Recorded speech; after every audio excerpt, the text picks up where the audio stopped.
Waalaikumsalam warahmatullahi wabarakatuh, Pak. Mana kabarnya? Sehat? Alhamdulillah sehat, Pak.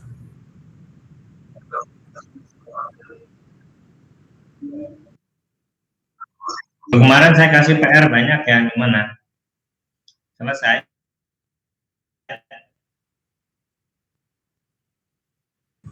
Udah, Pak.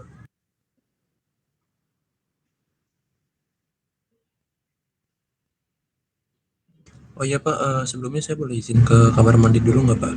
Ya, semangat.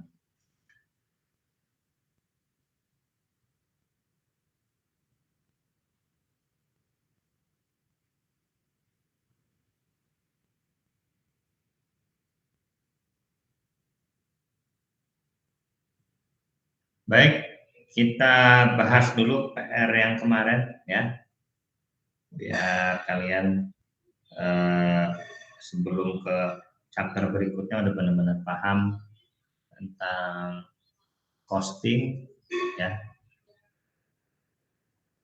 Baik, dari PR kemarin yang mau dibahas yang mana nih? Ada request nggak? Mau dibahas yang mana?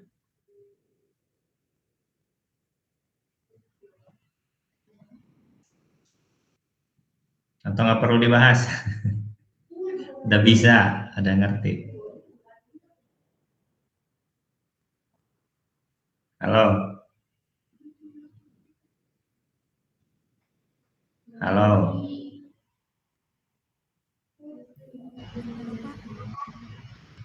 Ada request kan mau dibahas yang nomor berapa?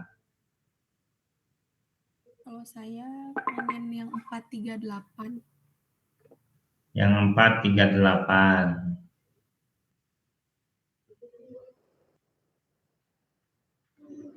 438 dulu.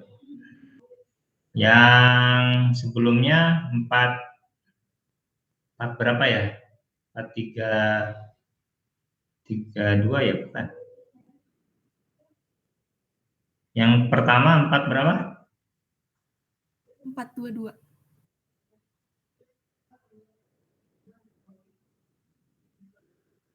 4 berapa? Yang pertama? 422, Pak. 422. Nggak usah dibahas 422. Langsung 438. Nanti boleh juga sih kalau ada yang mau bahas lagi nggak apa-apa. Oke, ini requestnya 438 dulu ya. Kita coba lihat ya. 438.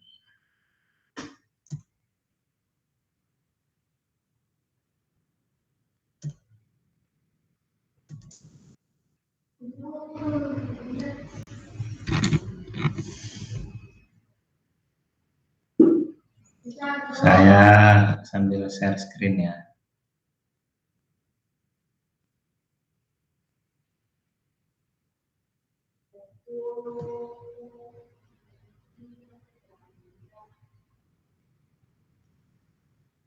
Udah kelihatan?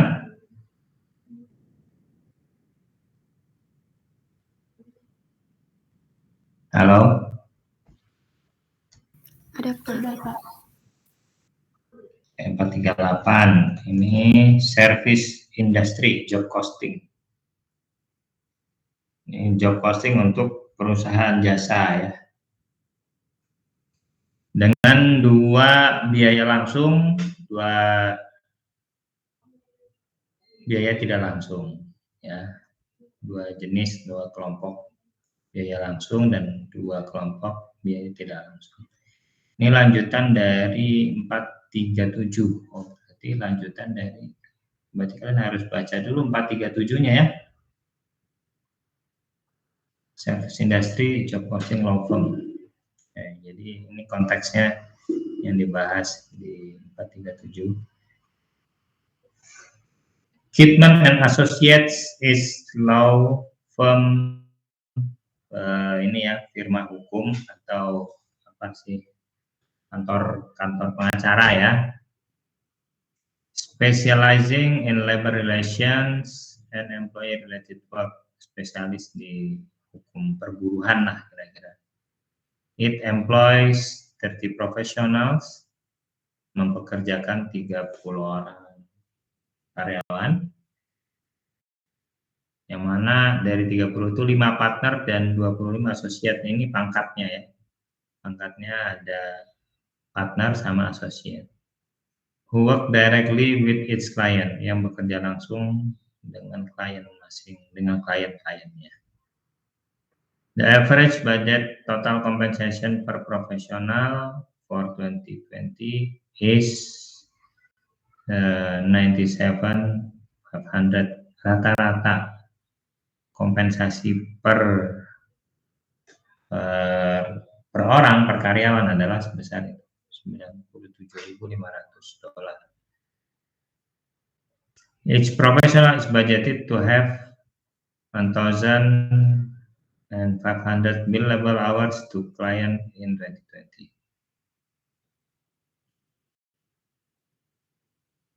Jadi dianggarkan untuk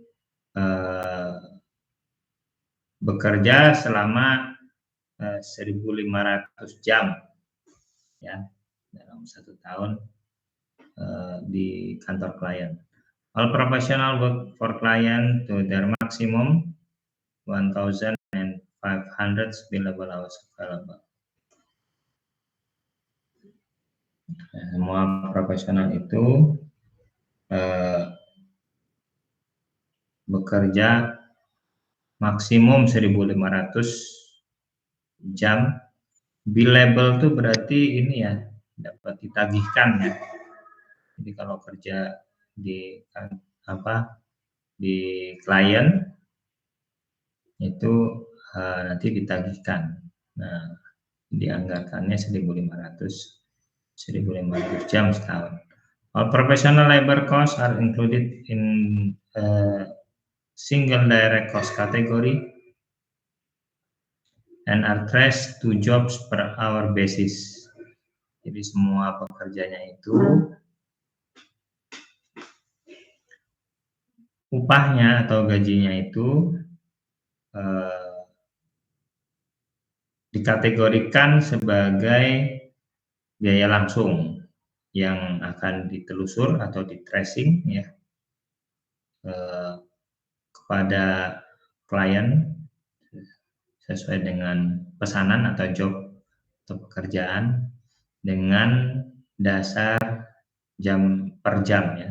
Jadi dihitung dia kerja di klien mana dari jam berapa sampai jam berapa, dihitung semua, di tracing gitu ya. All cost of Kidman and Associate other than professional labor cost are included single indirect cost pool. Ini ceritanya di 437 ini 1 direct cost, 1 indirect cost ya. And are allocated to jobs using professional labor hour as allocation base, dengan dasar alokasi jam kerja. Jadi biaya langsungnya tadi di tracing ya berupa biaya tenaga kerja. Kemudian untuk biaya tidak langsungnya dialokasikan berdasarkan jam kerja.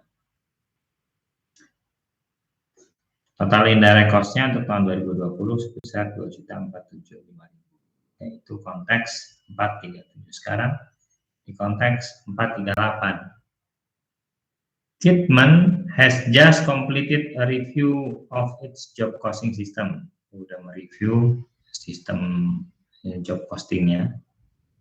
This review included a detailed analysis of how past job used the firm's resource and interviews with professionals about what factors drive the level of indirect cost. Reviewnya itu, review atas job costing sistemnya itu merupakan analisis detail bagaimana pekerjaan klien itu menggunakan sumber daya yang ada di perusahaan, dan di dalamnya juga ada interview pada para personil, pada para karyawan tentang faktor apa yang menentukan biaya tidak langsung. Jadi mau mencari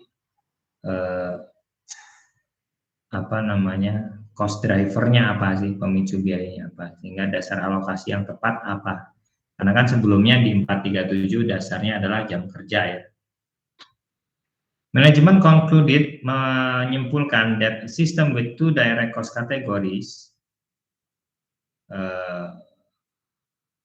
menyimpulkan bahwa sistem dengan dua kategori biaya langsung, yaitu professional partner labor and professional associate labor, jadi dibagi dua. Jadi kalau partner itu sendiri ya, ada tarifnya sendiri. Kalau associate tarifnya sendiri, karena beda nih, partner lebih tinggi ya pangkatnya ya, jadi dipisah. Kalau sebelumnya itu digabung. And two indirect cost kategori, dan dua kategori biaya tidak langsung, yaitu ada general support dan secretariat support.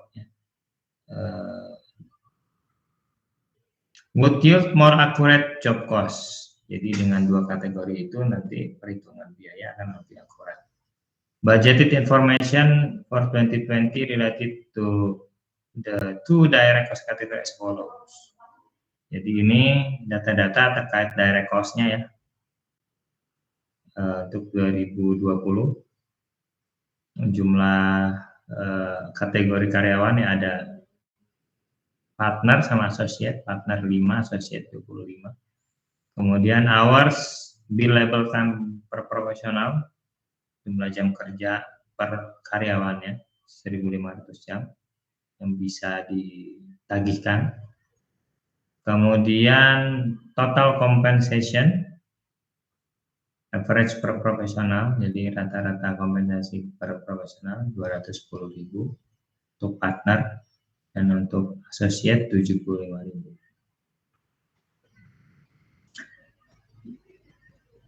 Berikutnya adalah data untuk yang indirect cost. Yang indirect cost tadi kategorinya ada dua, general support dan secretariat support.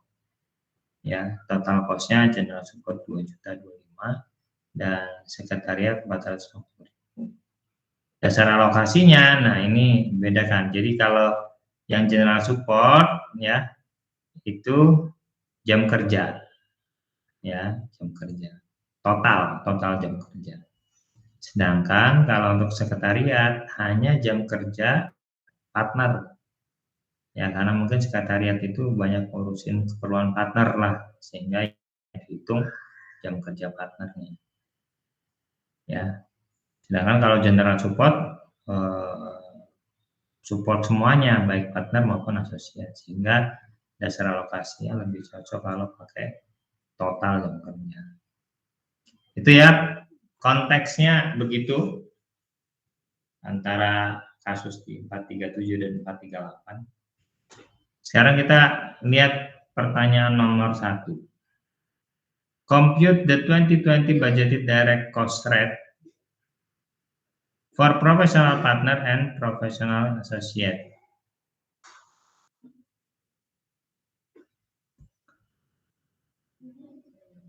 Berapa tarif direct cost untuk dua kategori ini? Oh, silakan siapa yang mau jawab, nih kayaknya gampang ya. Novi Amelia. Berapa Novi?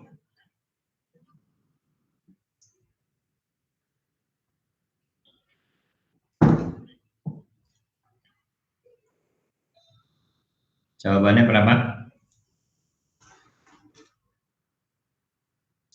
Halo Novi, dengar?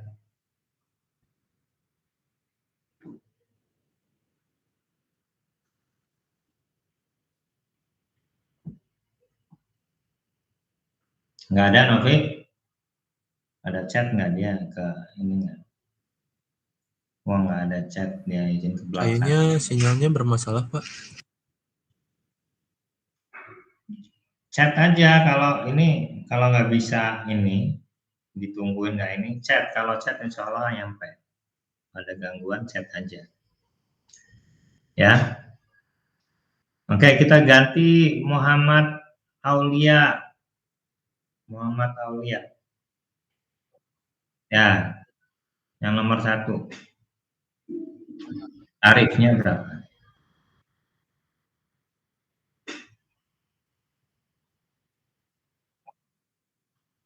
Nah, kan ditanya ini nomor 1 apa? Tarif direct cost untuk professional partner yang A, yang B professional associate.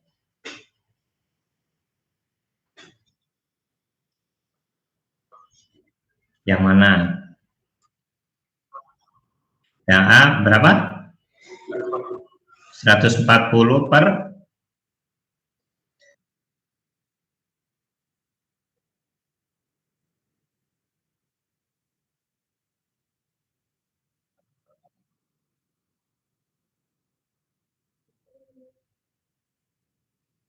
Aulia. Jadi gini, kalau namanya tarif, kamu misalkan yang kamu tahu tarif sehari-hari apa? Tarif apa? Tarif listrik misalnya, ya. Tarif listrik. Tarif listrik itu berapa? Kamu ngarang aja angkanya. Iya, tarif listrik itu berapa?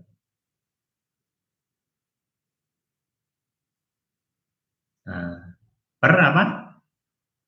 Per watt, ya. Kan kalau tarif itu sekian per apa kan gitu kan? Tarif selalu begitu. Per watt, per apa kan gitu kan? Per orang.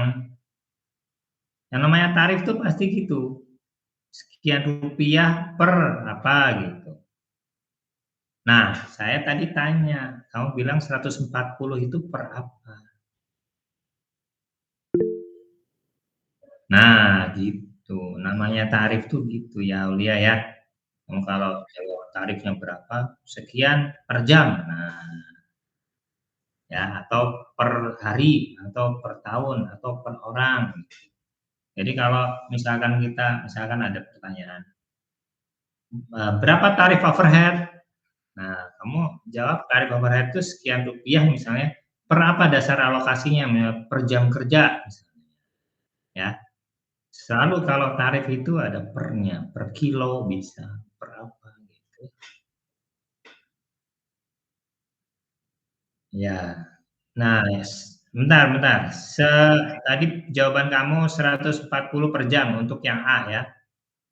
Dapatnya dari mana?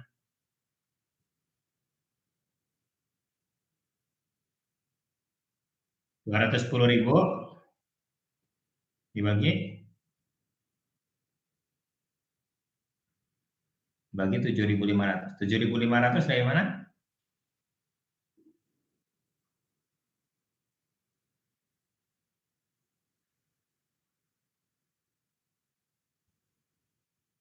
Oke. Oke. Yang lain jawabannya benar apa enggak? Sama dengan Aulia apa enggak? Aulia benar apa salah? Gimana yang lain?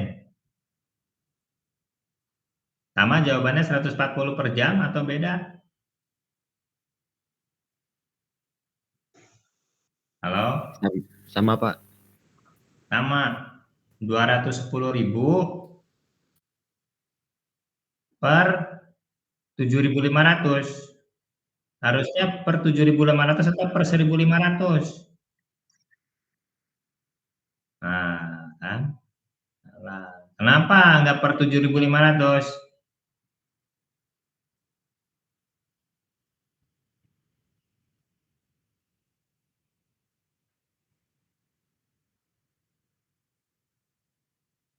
Aulia, kenapa nggak per 7.500?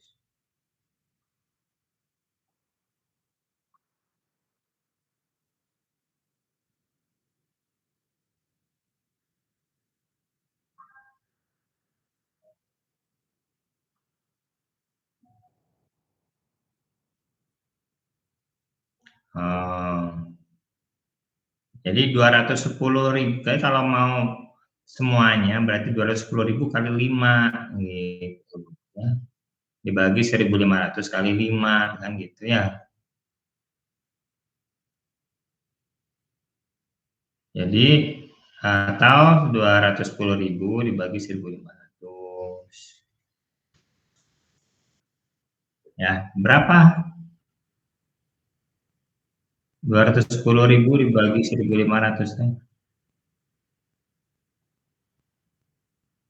140. Oke ya, 140 per jam ya. Oke, yang B berapa? Ya, 50 apa?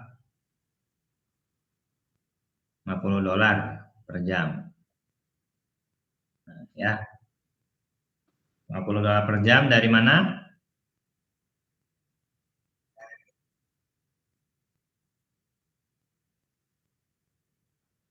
Oke, 75.000 bagi 1.500. Oke, makasih Aulia. Sekarang nomor 2. Siapa ya? Nomor 2. Fakih. Halo Fakih. Iya Pak, ada Pak. Oke. Fakih nomor 2. Pertanyaannya adalah compute 2020 budgeted indirect cost rate for general support and secretarial support. Gampang ya, masih tarif juga. Iya Pak. Berapa tarifnya? Kalau yang A itu, iya, kalau yang A itu saya 45 dolar per jam Pak. Dari mana? 2 juta. 45 dolar. Dari yang total cost 2.025.000 dibagi sama si jamnya itu yang apa namanya? 40. Iya jamnya Pak. Jamnya berapa? Sebentar, 45.000. 45.000 dari mana? 45.000 itu tuh dari kalau yang profesional tuh yang 1.500 dikali 25 Pak. Jadi berapa? Jadi 45.000. Benar, 1.500 kali 25, 45.000.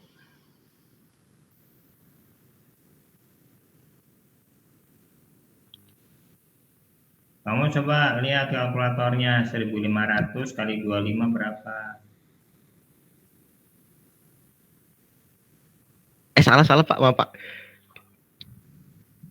Tuh kan. Dari Bentar Pak, aku mana? salah hitung kayaknya Pak. Hah? Aku salah ngitung ini Pak, sebentar. Salah hitung, harusnya berapa?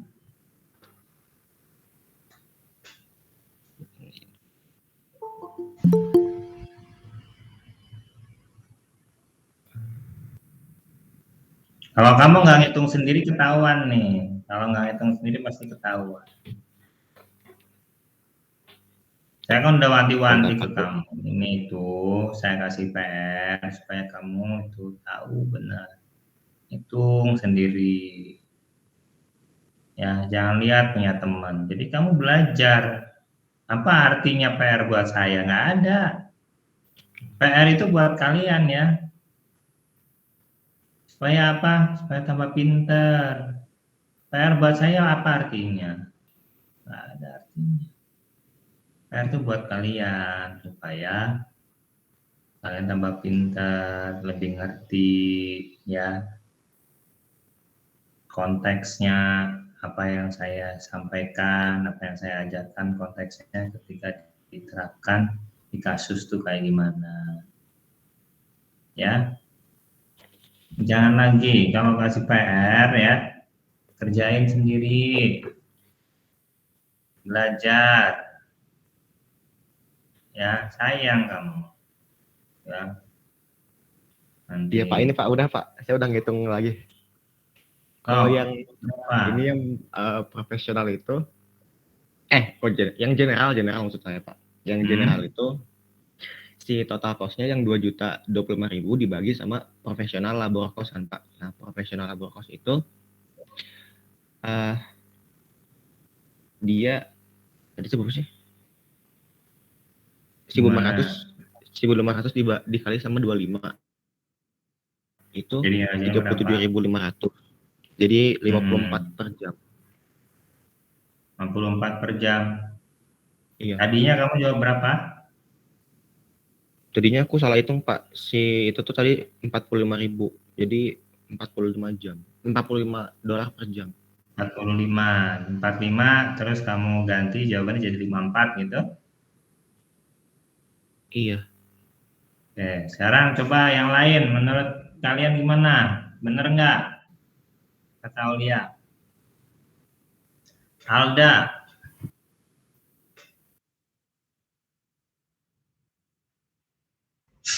Halo Pak, menurut kamu gimana?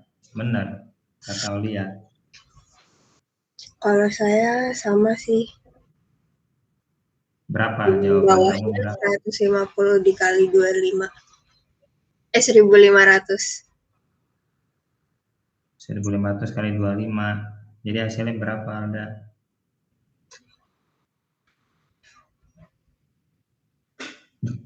Eh, 37.500. Iya bukan Pak? Oke, yang lain. Ada nggak yang beda pendapatnya sama Aulia? Sama semua? Direvisi semua ini jawabannya? Dari tarif 45 direvisi jadi 54 semua?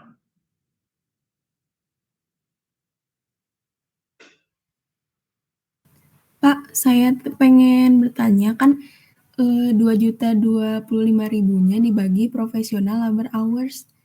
Nah, itu tuh profesional labor hours-nya dari mana ya, Pak? Menurut kamu dari mana?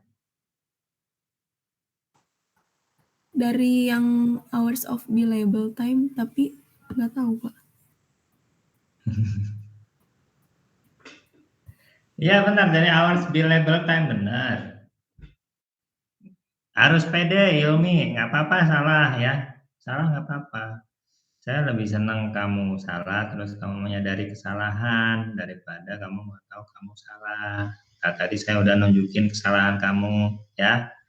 Kamu sadar bahwa ya harus ngitung sendiri. Kalau nggak ngitung sendiri, itu jadi kalau ditanya nggak ngerti. Berarti apa? Kalau nggak ngitung sendiri, kamu nggak belajar. Kalau nggak ngitung sendiri, kamu nggak nambah pinter. Ya, kamu harus sadar itu kesalahan. Udah sadar belum? Halo, udah sadar belum? Udah, Pak. Aulia udah Sadar, sadar Pak. belum? Hah? Sadar, Pak. Sadar. Nggak buat saya mah gini-gini mah. Gampang.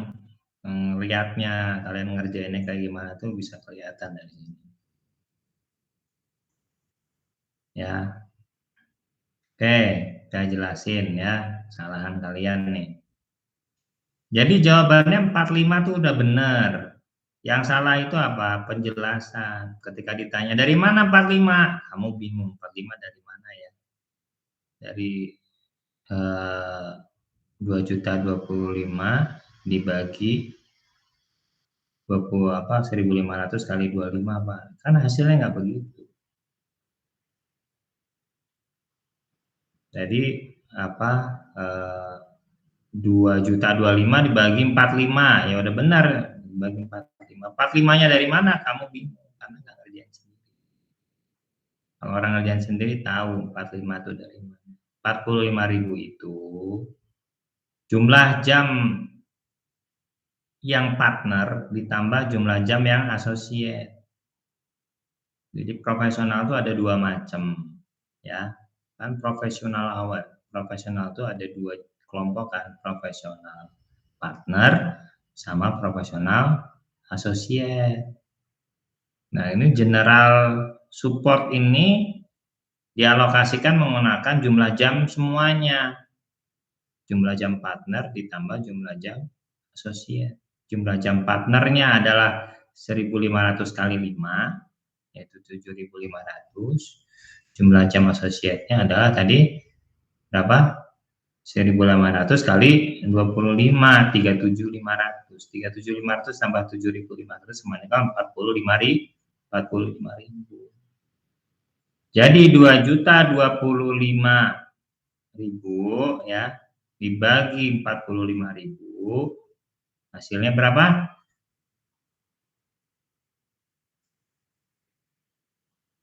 45.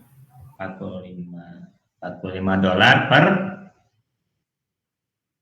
per jam profesional ya, 45.000 per jam profesional. Halo Aulia, ngerti salah kamu di mana?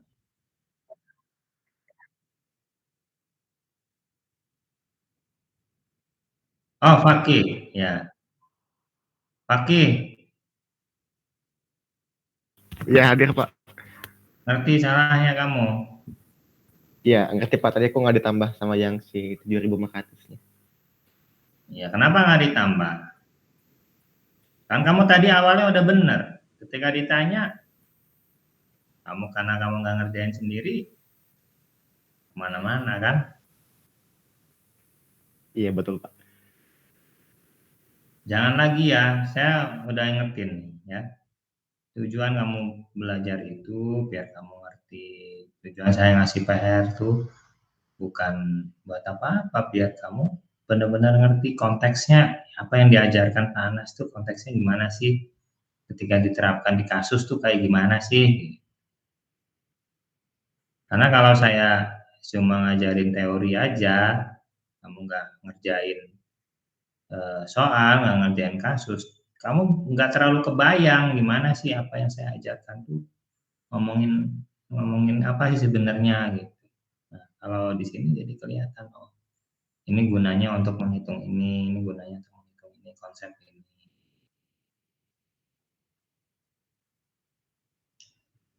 Itu ya, semuanya. Saya yakin bukan cuma Fakih yang kayak gini, yang nggak ngerjain sendiri, ya. Saya yakin banyak yang kayak gini.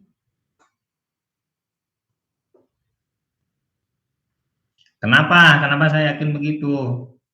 Kenapa saya tanya, nggak ada yang jawab. Ada nggak jawaban yang beda sama Fakih? Nggak ada. Berarti artinya sama semua kan? Kalau sama semua ya berarti setuju. Berarti cara mikir gitu. Berarti belum ngerti. Kenapa belum ngerti ya? Karena nggak ngerjain sendiri. Ya, jadi percuma ya. Saya ngasih PR kalau kalian nggak belajar mah percuma. Ya, ini saya harus mempertimbangkan kalau mau ngasih PR ke kalian ya. Sama aja, ya ngasih PR, kalian nggak belajar, ngapain itu? Kalau cuma belajar nulis mah udah pinter dari SD, ya. Jadi untuk ngasih pelajaran, mungkin aja saya berpikir kalian harus ngulang lagi aja kuliah. Mau? Halo? Ngulang lagi aja ya, Akwi tahun depan ya.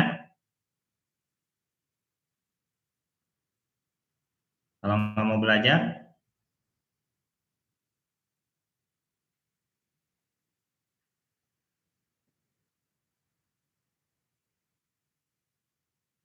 Paki. Halo Paki. Iya Pak, ada. Mau belajar nggak? Siapa mau Pak? Diulangi lagi nggak? Gimana Pak? Kamu ngerjain PR kayak gitu mau diulangi lagi nggak? Oh enggak Pak. Benar. Iya, nanti saya bisa pahamin sendiri Pak, dikit-dikit. Iya. Percuma kalau kamu kasih PR nggak ngerjain sendiri, nggak belajar. Cuma Ya, siap Pak. ya nggak nambah pinter. Apa sih gunanya kuliah kalau nggak nambah pinter?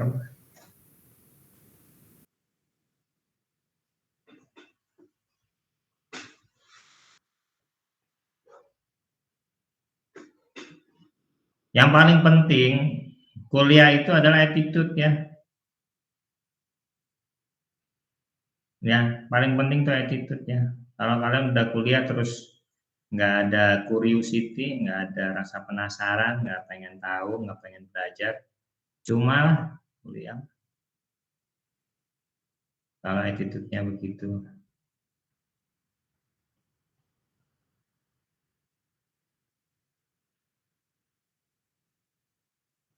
Tapi kalau attitude kamu berubah ya, kamu namanya mahasiswa, belajar mandiri, ada rasa ingin tahu, pengen menyelesaikan masalah, gitu ya. Diskusi, kalau ada yang nggak ngerti, saling mengajar satu sama lain, kasih tahu. Kalau attitude kamu begitu, itu nilai itu nggak ada masalah. Nah, pastinya kalau attitude-nya begitu, pasti nilainya bagus-bagus. Ya, jujur, itu bekal kamu nanti buat kerja tuh itu ya. Bekal kamu buat kerja tuh bukan nilai ya. Bekal kalian kerja itu attitude. Attitude pengen tahu, pengen belajar, pengen menguasai gitu ya. Sadar kesalahan, belajar dari kesalahan, memperbaiki diri. Itu bekal kerja kalian. Kalau kalian nggak punya itu, nggak punya attitude yang bagus, susah kerjanya.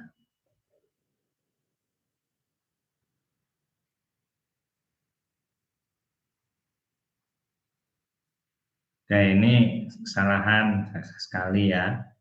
Nanti saya kasih PR lagi. Kalau masih begini, saya nggak lulusin satu kelas nih. Ya, saya kasih nilai berarti D semua. Kalau perilaku kalian masih kayak gini. Karena nggak ada jaminan nanti PR kayak gini, nanti UTS UAS juga kayak gini. Cuma saya meriksa tulisan tanpa pikiran mah tuh. Ngapain ya? Saya yang capek, kalian nggak capek. Tapi kalian nggak pinter, ngapain? Saya capek-capek bikin kalian nggak pinter, malah bikin kalian bodoh. Ya nggak? Ya nggak? Percuma nggak saya ngajar nggak bikin kalian pinter, bikin kalian bodoh? Percuma nggak? Iya Pak. Iya. Nah.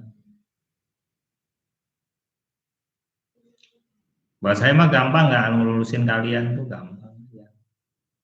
Saya punya argumentasi, bisa jelaskan kenapa kalian semua nggak lulus. Ada bukti.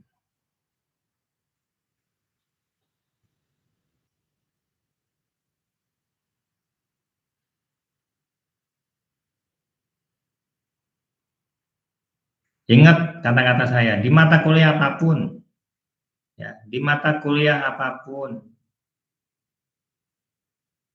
nggak cuma di AKBI ya, di mata kuliah apapun.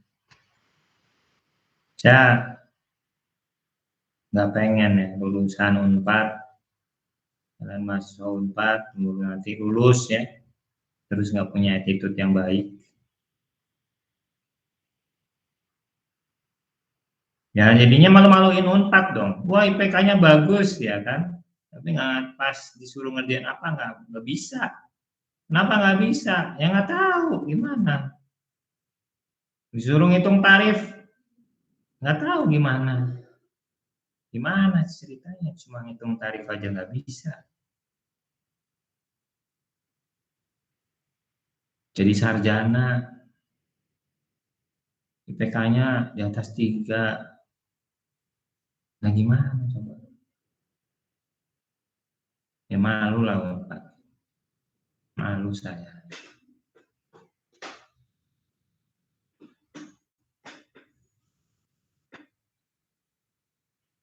Ya, jadi di mata kuliah apapun, semua mata kuliah, perbaiki attitude kalian.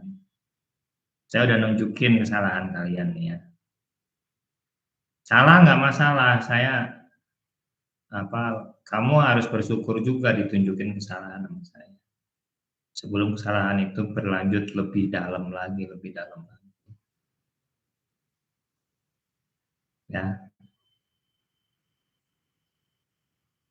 berterima kasih kalian udah ditunjukin salah. Karena kalau nggak ditunjukin kalian larut dalam kesalahan, terus tiba-tiba kalian lulus, terus tiba-tiba suruh ngerjain apa, suruh ngitung apa, kalian nggak bisa.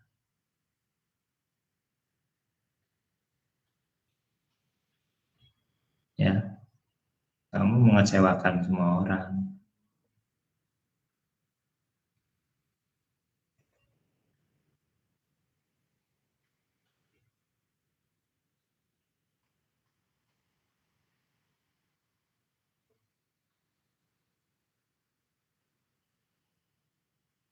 Ngerti?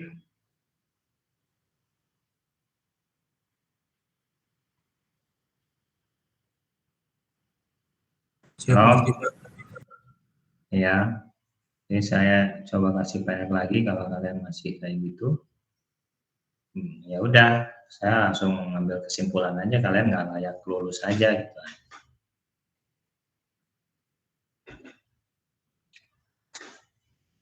Ya, saya udah ini ya, saya nanti kasih kesempatan beberapa kali nanti.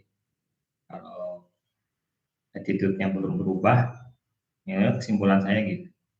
Kalian nggak layak lah lulus lah. Sama attitude-nya nggak berubah. Oke ya. Oke, kita lanjut saja ke materi berikutnya karena saya jadi merasa percuma membahas PR ini kalau kalian nggak belajar. Nanti PR-nya berarti bab yang lain lah.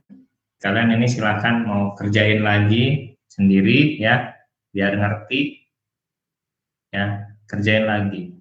Jangan lihat yang kemarin. Ya, kalian coba kerjain kemarin Pak Anas ngasih PR nomor berapa aja, itu saya coba hitung sendiri. Itu ya. Coba hitung sendiri, coba pahamin. Saya harus belajar dari yang PR yang sudah diberikan. Ya, supaya ngerti. Ya, silakan belajar sendiri. Ya, untuk chapter-chapter yang sudah lewat, silakan belajar sendiri. Nah, berikutnya nanti saya kasih PR lagi. Oke.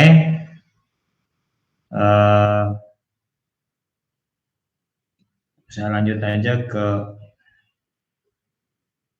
sekarang kita bahas chapter 5 ya.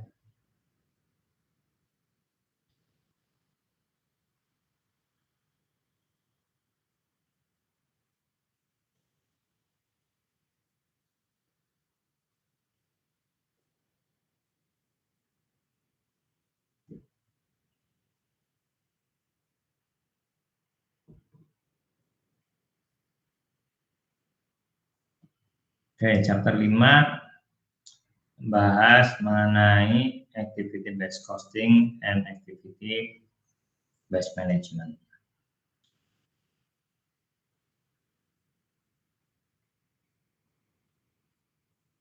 Sudah kelihatan PowerPoint-nya? Sudah Pak. Pak.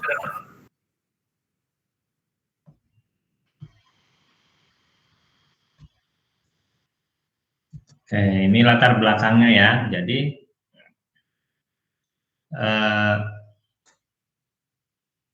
biaya di perusahaan, saya review ulang ya. Review ulang. Jadi kan biaya di perusahaan itu dibagi dua ya. Ada biaya langsung atau direct cost, ada indirect cost ya. Yang direct cost itu biaya langsung itu kita tracing ya, tracing. Sedangkan yang indirect cost itu karena tidak bisa di tracing, maka kita lakukan namanya allocating atau allocation ya. Allocation. Nah, direct cost itu umumnya nih cuma ini ya, umumnya tidak selalu ya. Ada direct material, ada direct labor. Ya. Sedangkan untuk yang indirect cost biasanya disebut dengan FOH, factory overhead. Ya. Nah, factory overhead itu bisa pecah jadi fixed overhead, fixed FOH, sama variabel. Nah, biasanya orang kalau mengkategori begitu ya. Jadi biaya begini ya, kalau kita menghitung biaya, gampang. Ada biaya yang langsung yang bisa kita tracing, ada biaya yang tidak langsung yang tidak bisa kita tracing, sehingga kita perlu alokasikan ya. Nah, ketika kita jadi pokok bahasan kita sekarang di sini mengenai di indirect cost ketika kita mengalokasikan ya. Nah, ketika kita mengalokasikan ya, itu kita bisa langsung di sini kita alokasikan ya, atau kita bikin pool yang kemarin ya, ada misalkan poolnya itu ada dua, yang fixed overhead sama variable overhead, baru kemudian ini dialokasikan ya. Jadi bisa satu pool atau bisa dua pool. Kalau satu pool berarti satu dasar alokasi ya. Jadi kita tentukan nanti dasar alokasinya atau allocation base ya. Allocation base.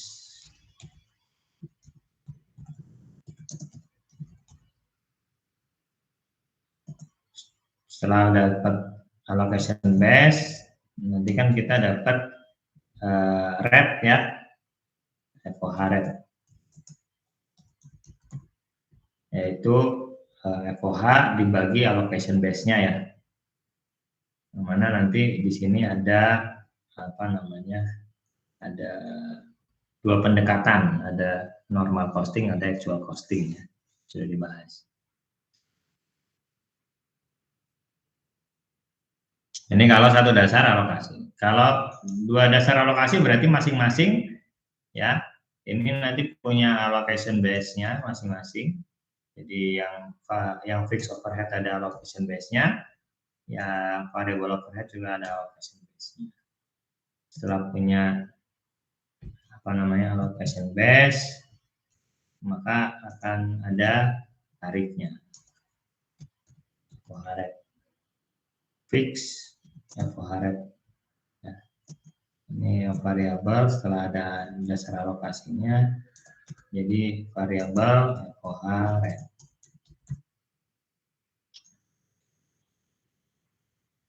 Paham? Ya, jadi ini kalau satu dasar alokasi, gini aja, ini kalau dua dasar alokasi. Nah, sekarang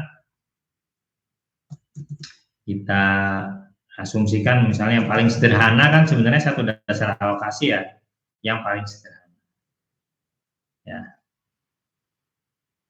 Yang paling sederhana itu satu dasar alokasi. Jadi semua overhead akan dialokasikan menggunakan satu dasar. Nah, ini kan sebenarnya namanya indirect cost ini, ya komponennya kan ada banyak banget. Ada indirect material, ya, ada indirect labor, ya, ada biaya apa lagi?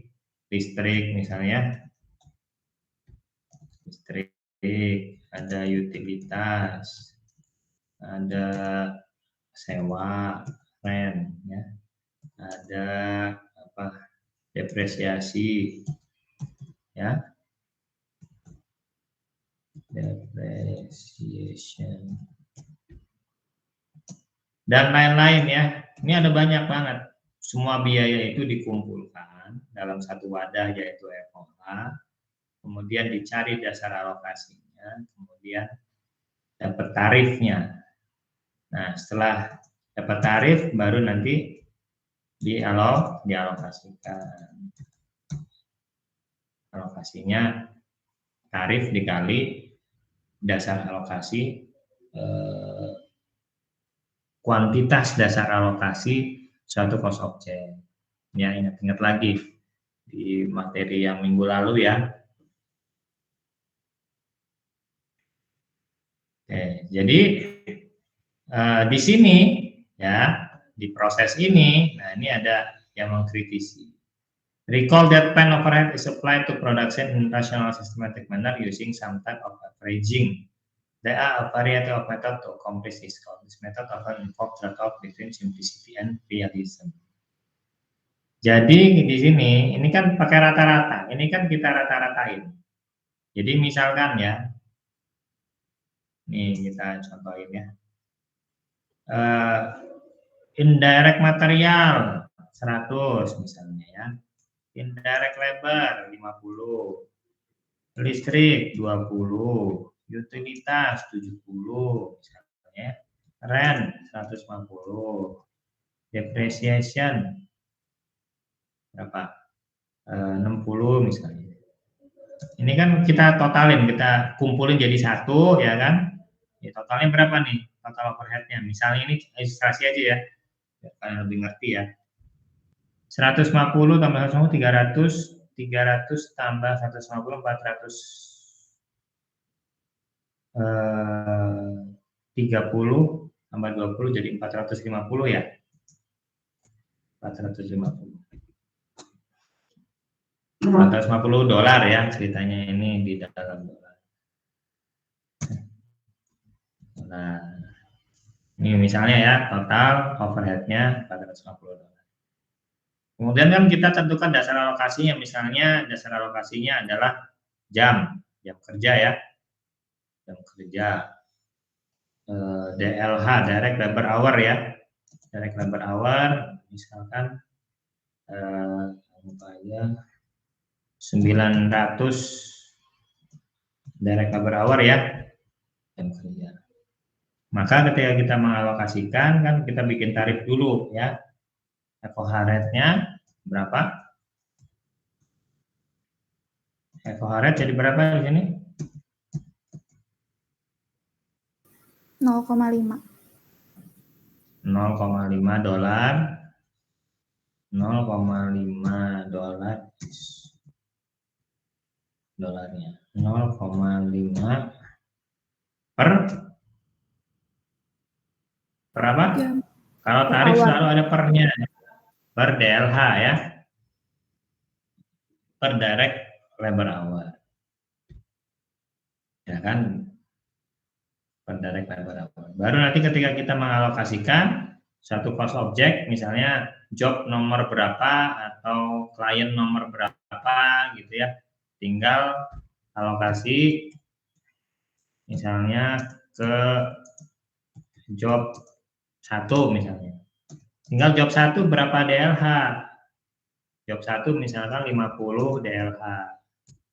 Berarti dikali tarif, dikali tarifnya 0,5 per DLH ya. Ini dolar ya. Ini misalnya ya. Maka job 1 ini akan teralokasi sebesar, dialokasikan biaya overhead sebesar 25 dolar. Itu ya, itu perhitungan overhead kayak gitu. Nah, ini latar belakang dari activity based costing itu melihat bahwa ini itu averaging, jadi dirata-ratain kira-kira. Jadi biaya IDM, ideal listrik semuanya itu digabung jadi satu ya, digabung, kemudian dibagi. Jadi makanya disebutnya averaging ya. Averaging, merata-ratakan ya. Nah, untuk mengalokasi tadi saya sudah sampaikan bisa menggunakan satu dasar alokasi, bisa menggunakan dua dasar alokasi, dan seterusnya bisa 3, 4, 5, 10, 100 ya. Yang paling simpel kan satu dasar alokasi, ya enggak? Yang paling simpel satu. Yang paling kompleks ya banyak. Mau seberapa banyak ya. Tapi di sini ada trade off. Ya. Makin simpel berarti makin murah ya. Makin murah, makin gampang, makin cepat, ya kan? Kelebihannya itu yang simpel. Kekurangannya hasilnya kurang akurat. Karena tadi rata-rata digabung antara semua macam biaya tadi dianggap sama semua, ya kan? Jadi apa namanya? Karena diperlakukan sama, ya, semua biaya diperlakukan sama, maka terjadi averaging, dianggap sama, dirata-ratakan. Nah, di situ apa namanya konsekuensinya menjadi akurasinya jadi lebih rendah ya. Nah, kalau yang kompleks itu biasanya lebih akurat ya. Misalkan kalau dua kategori tadi ya, misalkan overhead dibagi jadi dua, yang fix sendiri, yang variabel sendiri gitu ya. Kenapa bisa lebih akurat? Ya karena memperlakukan beda. Kalau yang fix itu alokasinya lebih cocoknya yang ini. Sedangkan kalau yang variabel lebih cocoknya yang ini. Ya. Misalkan tadi di ilustrasi PR yang tadi ya, ternyata sebelumnya kan di 437 satu dasar alokasi untuk dia tidak langsung, yaitu jam kerja profesional. Tapi setelah dilihat lebih dalam, dilakukan analisis, dilakukan review, oh ternyata overhead itu lebih baik diperlakukan berbeda. Overhead itu ternyata ada dua macam di perusahaan tadi ya, law firm tadi. Ada general support, ada sekretariat support, gitu ya. Jadi yang general support itu memang bagusnya dialokasikan berdasarkan jumlah jam kerja semua, gitu, karena dia mensupport semua pihak. Sedangkan untuk yang sekretariat, sekretaris itu cuma melayani partner aja. Jadi harus dipisah nih biaya overhead untuk yang general support sama yang untuk sekretariat. Yang sekretariat hanya mensupport yang partner, sehingga alokasinya lebih tepatnya jam kerja partner, bukan jam kerja semuanya. Jam kerja partner aja alokasinya. Nah, kira-kira begitu ya. Jadi ketika didetailkan, dibedakan perlakuan di biaya overhead itu, harapannya lebih akurat. Tapi kekurangannya apa? Ya sebaliknya dengan simple method ya, berarti akan lebih lama, akan lebih susah, ya kan? Cara perhitungannya. Kalau 2 sih mungkin nggak terlalu kelihatan bedanya, tapi kalau 10 kelihatan bedanya banget ya. Kalau dibagi menjadi 10, makin lama makin susah ngitungnya ya. Jadi di sini ada trade off antara yang simple sama yang kompleks ya. Oke, plan-wide department overhead calculation. Nah, ini yang satu dasar alokasi itu yang disebutnya plan-wide. Ya. Plan-wide. Jadi satu perusahaan satu dasar alokasi. Itu wide itu kan luas ya. Nah, selain plan-wide satu dasar alokasi, tadi saya sudah sampaikan ya, bisa kita membuat dengan dua dasar alokasi ya. 3, 4, dan seterusnya. Nah, kita bisa membagi biaya overhead itu, tadi saya ilustrasikan ada yang fix, ada yang variabel ya. Yang fix kelompok 1, yang variabel kelompok 2. Masing-masing punya dasar alokasi. Nah, bisa jadi pilihannya itu pembagiannya bukan fix overhead sama variable overhead, tapi per departemen di pabrik. Misalkan di pabrik itu ada 3 departemen, maka overheadnya dibagi jadi 3. Gitu. Overhead departemen A, overhead departemen B, overhead departemen C. Gitu ya. Berarti nanti setiap pool tadi, berarti poolnya kan berupa departemen ya. Berupa departemen. Setiap pool tadi nanti akan punya dasar alokasi masing-masing. Sehingga nanti suatu job atau suatu produk nanti akan dilihatnya di departemen A dialokasikan menggunakan apa, di departemen B dialokasikan menggunakan apa dan berapa alokasinya. Begitu juga di departemen C dan seterusnya ya. Jadi dibagi overhead itu bisa berdasarkan departemen produksi.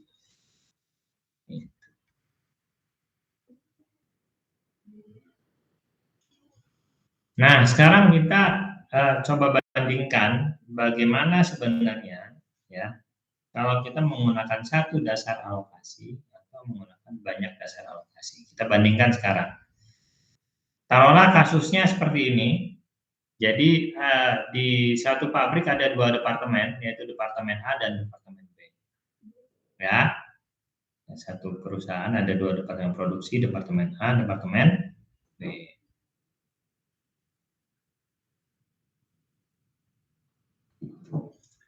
Biaya overhead di departemen A sebesar $300.000. Sedangkan di departemen B biaya overheadnya adalah $450.000. Ya. Nah, kita punya pilihan itu, kita bisa mengalokasikan menggunakan satu dasar alokasi berarti digabung ya. Satu pabrik yaitu overheadnya jadi $750.000 ya. Atau dipisah, departemen A sendiri, B sendiri. Kita lihat.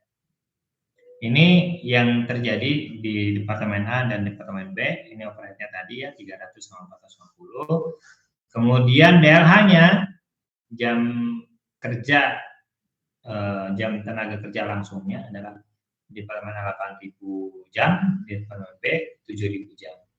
Kemudian ada jam mesin ya, MH, mesin hour. Jam mesin di departemen A 750, di departemen B 1.200. Kalau kita menggunakan 2 pool ya, 2 overhead departemen A, overhead departemen B ya. Yang mana misalkan diasumsikan manajemen menentukan kalau untuk departemen A dasar alokasinya adalah DLH. Ya, sehingga tarif overhead di departemen A adalah 300.000 per 8.000. Ya, 8.000 DLH sehingga 37,5 per DLH alokasi overheadnya, tarif overheadnya. Sedangkan untuk di departemen B ya tarifnya atau dasar alokasinya adalah jam mesin. Sehingga tarif overheadnya adalah 450.000 biaya overheadnya dibagi jam mesinnya ada 1.200 sehingga hasilnya $375 per mesin hour.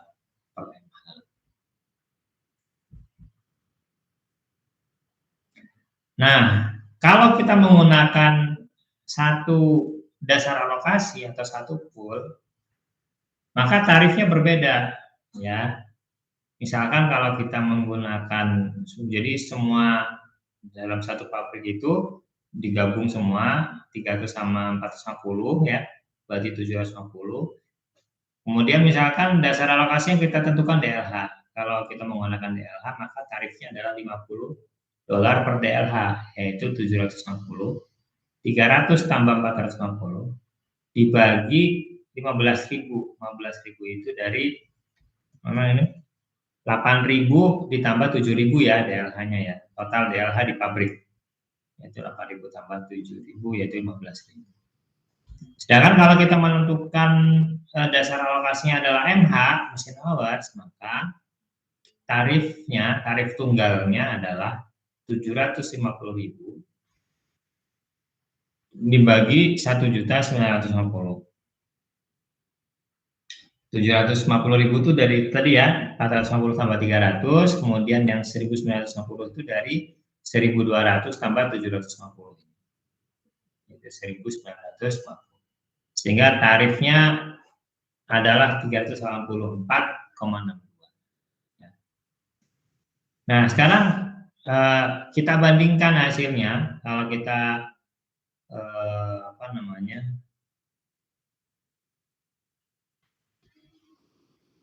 kalau kita hitung ya,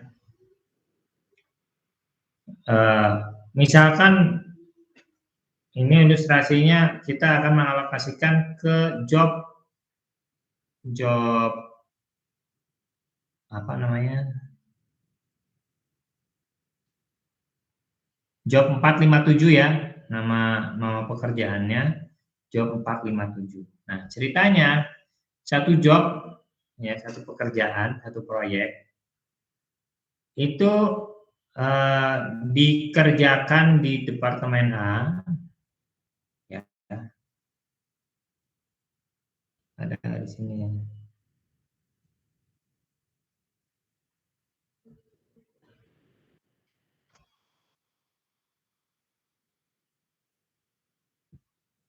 Nah, ini ya, job 457 ya, dikerjakan di departemen A maupun departemen B selama 1.000 jam kerja ya, 1.000 jam tenaga kerja. Jadi departemen A 1.000 jam tenaga kerja, di departemen B juga 1.000 jam tenaga kerja. Sedangkan untuk jam mesinnya di departemen A itu cuma 45 jam dan di departemen B 75 jam. Ini kasusnya begitu ya. Nah, bagaimana kita mengalokasikan biaya overhead ke job 457 ini? Ya. Nah, jadi ini perhitungannya ya. Jadi kalau kita menggunakan single rate, ini berarti yang paling kanan ya. Kalau kita pakai yang single rate, yang single rate-nya misalkan jam tenaga kerja ya, menggunakan jam tenaga kerja. Dasar alokasinya, yang tadi tarifnya 50 ya, 50 per jam tenaga kerja. Maka untuk job 457 itu dialokasikan overhead sebesar 100.000. Dari mana 100.000? 2.000 dikali 50. 2.000 dari mana? Kan dia dikerjakan 1.000 jam di departemen A, 1.000 jam di departemen B. Jadi kan total pekerjaannya 2.000 jam tenaga kerja. Ya. Kalau kita menggunakan ini, maka alokasi overheadnya 100.000 ke job 457. Sedangkan kalau kita mengalokasikan single tarif mesin hour ya, mengalokasikan dengan single tarif mesin hour, maka alokasi untuk job 457 itu cuma 44.231,3. Dari mana? Kan dia dikerjakan di departemen A 40 mesin hour ya, departemen B 75. Berarti total ada 115 ya, 115 jam dikali tarifnya 384,2 sehingga 44. Ini kalau kita menggunakan single rate ya, yang paling sederhana. Distorsinya jauh ya perbedaannya ya. Kalau menggunakan DLH dapat alokasi 100.000, kalau menggunakan mesin hour dapat 44.231. 50.000 bedanya ya, 50%-nya ya. Lebih dari 50%. Nah, gitu ya kalau menggunakan single rate. Nah, sekarang kita lihat kalau menggunakan dual rate. Kalau menggunakan dual rate, tadi di departemen A menggunakan DLH ya. Sehingga untuk job 457 dialokasikan 1.000 jam 1000 DLH dikali tarifnya 37,5, yaitu 37.500. Ya. Sedangkan dari Departemen B alokasinya adalah 28.125. Dari mana? Nah, kan di Departemen B pakai mesin hour ya. Mesin hournya Departemen B adalah 75 jam. Ya. 75 jam dikali 375 nih tarifnya ya. Dengan 28.125. Sehingga total biaya overhead yang dialokasikan ke job 457 adalah 65.625 ya. Nah, kita lihat di sini perbandingannya. Jadi kalau kita menggunakan single rate, ya ini akurasinya kurang. Ini bisa kita asumsikan ini kayaknya kelebihan banyak banget ya. Yang ini malah kekurangan kalau pakai mesin hour. Nah, kalau dipisahkan ya, yang Departemen A menggunakan DLH, yang Departemen B menggunakan MH ya, ternyata hasilnya lebih halus, lebih bagus gitu ya. Maka kita bisa mengambil kesimpulan bahwa kemungkinan besar kalau overhead itu didetailkan, maka hasilnya akan lebih akurat. Ya. Oke.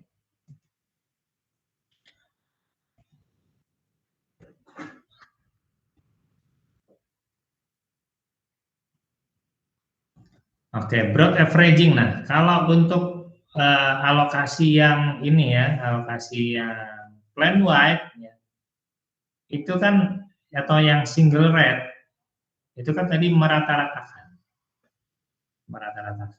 dari berbagai macam jenis biaya dari departemen manapun digabung jadi satu kemudian dirata-ratain ya, $750 tadi ilustrasi yang tadi dibagi dengan DLH semuanya ya. Jadi itu disebut broad averaging atau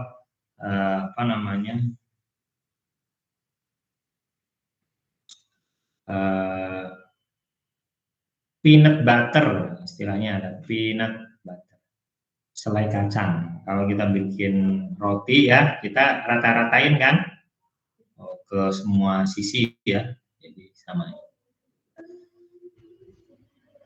Sehingga di sini ya konsekuensinya ketika kita menggunakan hanya satu tarif ya single rate, maka bisa jadi hasil alokasinya jadi terlalu tinggi atau terlalu rendah. Ya, terlalu tinggi itu disebut sebagai over costing, terlalu rendah, terlalu kecil disebut sebagai under costing.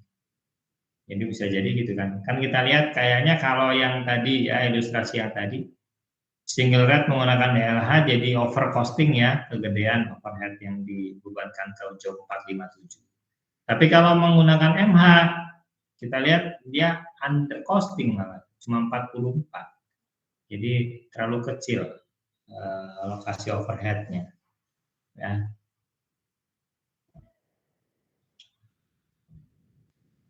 Ya ini over under costing. Kalau over costing berarti dibebankan lebih besar dari yang seharusnya ya. Kalau under costing dibebankan terlalu kecil daripada yang seharusnya. Nah, jadi sebenarnya ketika kita tidak mengalokasikan secara akurat, yang terjadi adalah adanya subsidi silang. Jadi nanti ada produk yang over costing, ada produk yang under costing gitu. Ya. Ada produk yang akan menjadi over costing, ada produk yang akan menjadi under costing. Nah, kalau kalau ada yang over costing pasti nanti ada yang under costing. Kalau ada yang under costing maka pasti ada yang over costing. Kayak gitu karena subsidi silang. Ya. Jadi sebenarnya permasalahannya itu bukan pada jumlah overhead, tapi pembagian. Ini ada overhead ya sebesar sekian ratus ribu, misalkan 750.000 nih ya overhead. Nah masalahnya kita mau bagi-bagi 750.000 itu ke masing-masing job gitu loh. Ya, nanti ada job yang kebagian besar, ada job yang kebagian kecil. Kalau ditotalin mah sama semua yaitu 750.000 misalnya ya. Jadi problem alokasi itu bukan pada pemborosan, biaya mah sama. Ini hanya masalah kita mau mengalokasikan secara akurat apa enggak. Nah, kalau ada subsidi silang, berarti nanti konsekuensinya bisa jadi nanti ada barang yang dijual kemahalan, ada barang yang dijual terlalu murah. Karena kan biasanya orang ketika mau menentukan harga, dia mempertimbangkan biaya kan.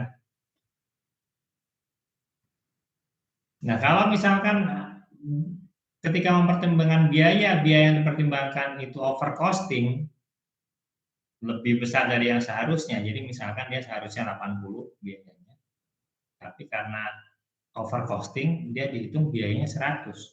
Kalau biaya 100 kan nggak mungkin jual 90, pasti dia jual di atas 100. Misalkan dia jual di 120, ya kita punya barang ya dijual 120, ternyata di pasaran nggak laku. Kenapa di pasaran nggak laku? Orang rata-rata jual di bawah 100. Kenapa kita nggak bisa jual di bawah 100? Ya kan biayanya 100. Kan nggak rasional kita hitung biaya 100 kemudian kita jual 90 misalnya, jual rugi nggak rasional.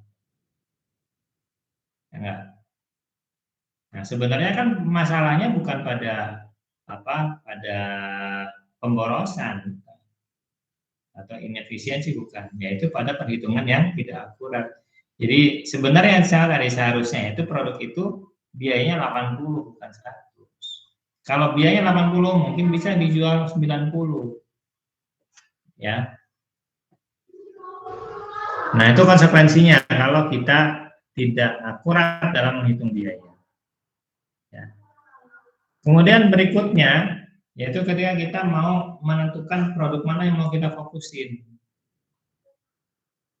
Bisa jadi nanti ada produk yang kita mau fokusin, tapi setelah dihitung profitabilitasnya, kita tentuin kita ukur kinerjanya ya. Jadi misalkan jelek kayak tadi, barangnya sebenarnya bagus nih, tapi ya itu biayanya dihitung mahal, jadi malah nggak laku ya kan. Malah kita ini jangan dilanjutin lagi lah jualan ini, udah rugi gitu ya. Orang pada jual 95 tapi kita jualnya 120. Susah masarinnya, orang biayanya sampai 100, jadi gimana dong? Putusannya nggak dilanjutin. Padahal produk itu sebenarnya menguntungkan, produknya bagus. Cuma karena salah ngitung biaya sehingga salah menentukan harga, jadi nggak laku. Atau juga sebaliknya, ada yang under costing, ya, ada yang under costing. Jadi kalau under costing itu biayanya malah terlalu rendah, harusnya 80 tadi, ya, ternyata hitungannya cuma 60 biayanya, sehingga dia jual misalkan 70, ya, dia jual 70, laku. Kenapa laku? Ya orang pasaran jual 90, dia jual 70. Ya kan? Laku. Tapi sebenarnya apa? Jual rugi karena seharusnya biayanya itu enggak 60, biayanya sebenarnya 80. Biaya 80, dia jual 70. Ya jual rugi, laris tapi rugi kan perusahaan kan. Produk yang menguntungkan nggak laku, produk yang tidak menguntungkan malah laku. Ya, konsekuensinya bisa jadi begitu. Sehingga kalau kejadiannya seperti itu, perhitungan biaya menjadi tidak akurat, ya keberlangsungan perusahaan menjadi taruhan ya. Perusahaan itu nggak bisa hidup lama-lama lah ya. Nah, gimana, rugi ya kan? Nggak bisa hidup lama-lama kalau perusahaan. Nah, gitu ceritanya ya. Jadi mengenai alokasi overhead itu penting ya, untuk kita mencari metode yang akurat dalam alokasi overhead. Jadi ngitung biaya kan tadi ada dua ya, tracing sama allocating. Kalau tracing udah pasti akurat lah. Masalah akurat ya, karena tracing kan berarti kan kita langsung nelusurin post object, ada hubungan yang jelas. Jadi namanya tracing pasti akurat. Ya asal nggak ngaco aja. Gitu. Kalau ngaco ya nggak ada yang akurat kalau ngaco. Ya. Jadi tracing itu pasti akurat. Sehingga nggak masalah. Yang masalah itu masalah akurasi itu ada di alokasi, ya kan? Masalah akurasi itu adanya di alokasi.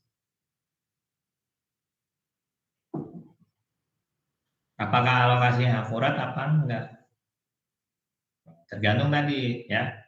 Alokasi yang akurat itu bisa dicapai kalau kita mau membuat sistem yang lebih kompleks. Kalau yang sederhana biasanya kurang akurat. Tapi tergantung nanti konteks perusahaan, ya. Jadi artinya tidak selalu yang kompleks itu lebih bagus, nah, dalam perusahaan. Jadi ada perusahaan yang cocok menggunakan dua dasar alokasi. Ada yang cocoknya 3, ada yang cocoknya 10. Jadi nggak bisa kita katakan yang kalau ada 10 kelompok itu lebih bagus daripada yang 2, nggak bisa. Ya. Nanti harus dilihat konteks kasus per kasusnya. Tapi prinsipnya tadi, kalau makin detail itu makin besar kemungkinan untuk lebih akurat. Ya, tapi di situ ada kekurangan, yaitu biaya nanti jadi mahal. Kalau biaya mahal kan jadi nggak efisien juga kan? Ya, ngurangin laba juga kalau biaya mahal. Ya, jadi biasanya orang ngambil tengah-tengah ya, jadi nggak terlalu simpel, nggak terlalu juga kompleks. Ya, biasanya ambil tengah-tengah.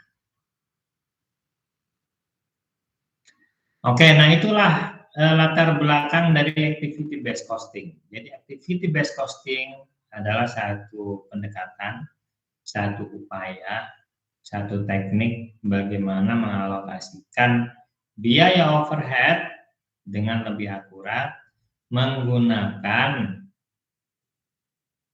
basis aktivitas.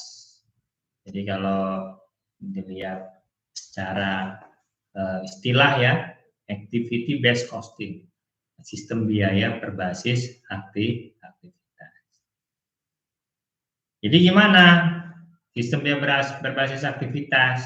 Jadi seperti tadi ketika kita bahas pembagian overhead berdasarkan departemen ya, departemen A, departemen B tadi ya. Jadi departemen A dasar alokasinya apa, departemen B dasar alokasinya itu. Nah, itu namanya berbasis departemen. Jadi, alokasi overhead-nya berbasis departemen. Kalau berbasis aktivitas, berarti nanti overhead itu dikumpulkan, overhead itu dibagi berdasarkan aktivitas. Ya. Jadi, nanti kita lihat overhead ini ada di aktivitas apa saja di daftar. Aktivitas A, aktivitas B, aktivitas C. Tadi departementalisasi kan? Departemen A, departemen B, departemen C. Kalau ini lebih pada aktivitas. Ya. Kalau departemen kan lihat unitnya ya, lihat organisasinya, lihat entitasnya.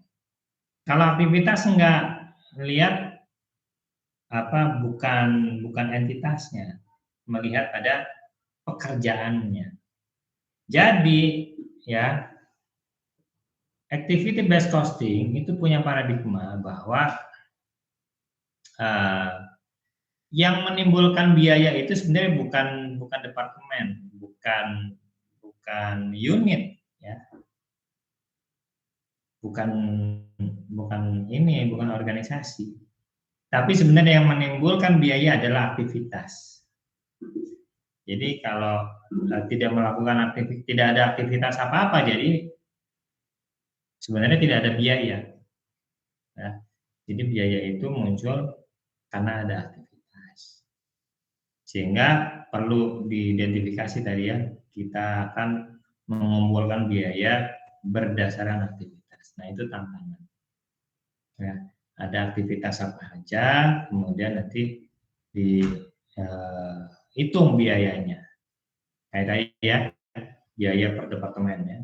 Apartemen A 300.000, apartemen B 450.000. Nah, ini aktivitas A 100.000, aktivitas B 250.000, aktivitas C misalkan 150.000. Nah, itu. Nanti setiap aktivitas nanti akan punya dasar alokasi. Untuk aktivitas A dasar alokasinya apa? Aktivitas B dasar alokasinya apa? Aktivitas C dasar alokasinya apa? Ya, itu namanya activity based costing. Nah, ini kita akan bandingkan sekarang bagaimana perhitungan alokasi biaya overhead kalau kita menggunakan sistem tradisional. Yang paling tradisional berarti yang single rate tadi ya. Kita bandingkan dengan yang mutakhir yaitu activity based costing. Hasilnya kayak gimana ya. Ini ilustrasi contohnya seperti ini. Jadi total biaya tidak langsung sebesar 2.385.000. Ya. Ini kalau menggunakan sistem tradisional single rate itu misalkan ditentukan dasar alokasinya adalah DLH, DLH-nya ada 39.750. Sehingga kita dapat tarif overhead-nya adalah $60 per DLH. Nah, itu untuk alokasi indirect cost. Kemudian direct cost-nya ada direct material sama direct labor ya. Tracing. Ini kalau perhitungan yang tradisionalnya seperti ini. Misalkan ada di sini ada dua produk ya. Produk S3 dan produk CL5. S3 itu simple lens, lensa sederhana. Sedangkan CL5 compact lens ya. Lensa yang lebih kompleks. Nah, ini jumlah unitnya ada simple lens 60.000 unit, sedangkan yang compact lens 15.000 unit. Ya. Untuk direct cost-nya, direct material, direct labor ya di tracing. Total direct cost-nya untuk yang simple lens 1.725.000, yang compact lens 870.000. Kemudian indirect cost-nya tadi kita tahu ada berapa? 2.375.000 ya. 355 kemudian dibagi atau dialokasi menggunakan DLH, tarifnya $60 ya. Tarif $60. $60 per apa? Per DLH ya. Per DLH. Nah, kita lihat di sini ya. DLH-nya untuk yang simple lens adalah berapa? 30.000 ya. 30.000 ya. 30.000 DLH ya, 30.000 DLH.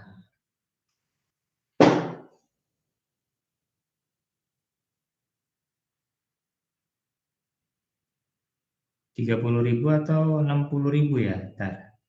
Direct manufacturing labor-nya 600.000, 60.000 unit, berarti per unitnya 10 ya.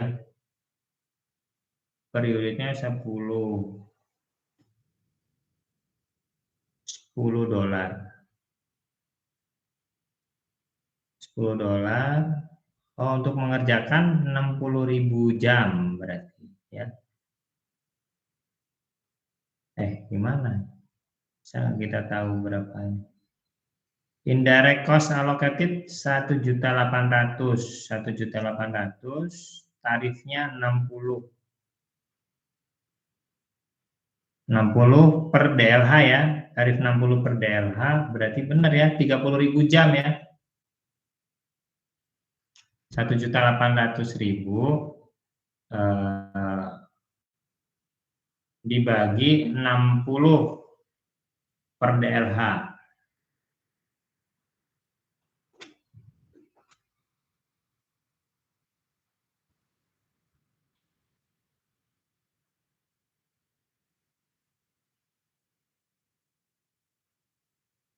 Jadi DLH-nya 30.000 ya, 30.000 DLH. Ini alokasinya 1.800.000, kemudian untuk yang complex lens itu alokasi overhead-nya 585. Jadi yang direct cost nggak ada masalah, yang indirect cost-nya ya. Sehingga hasilnya total biaya untuk yang simple lens itu 3.525.000. Sedangkan untuk yang complex lens 1.455.000. Kalau per unitnya dibagi jumlah unit 60.000 untuk yang simple lens menjadi 58,75 per unit biaya produksinya. Sedangkan yang untuk complex lens biaya produksi per unitnya adalah $97. Ya, ini perhitungan kalau kita menggunakan metode atau sistem tradisional. Ya, menggunakan satu tarif. Ya. Nah, sekarang gimana kalau kita menggunakan ABC? Nah, kalau ABC ilustrasinya begini. Biaya yang tadi, biaya overhead yang 2.375 itu nggak dijadiin satu, tapi dikumpulkan berdasarkan aktivitas masing-masing. Di sini misalkan perusahaan menentukan pool aktivitasnya itu ada berapa? Ada 6 ya. Design activity, kemudian molding machine setup activity, molding machine operation activity, shipment setup activity, distribution activity, administration activity. Nah, ini dihitung biaya masing-masing aktivitas ya. Kemudian dicari dasar alokasi masing-masing aktivitas. Misalnya design activity dasar alokasinya adalah 4 square feet atau meter persegi lah kira-kira gitu ya. Kemudian untuk molding machine setup activity dasar alokasinya adalah setup hours, jam setup dan seterusnya. Jadi yang warna oranye ini adalah dasar alokasinya.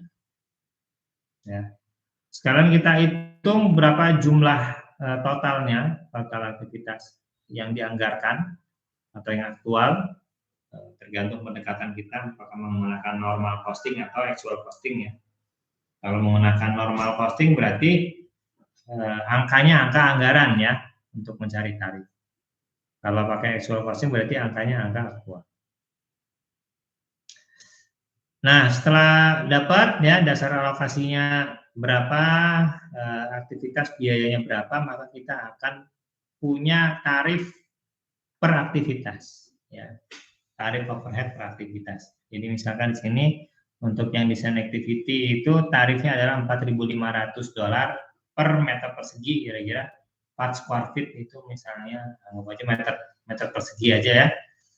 Sedangkan untuk setup activity itu tarifnya adalah $150 per setup hour per jam setup dan seterusnya.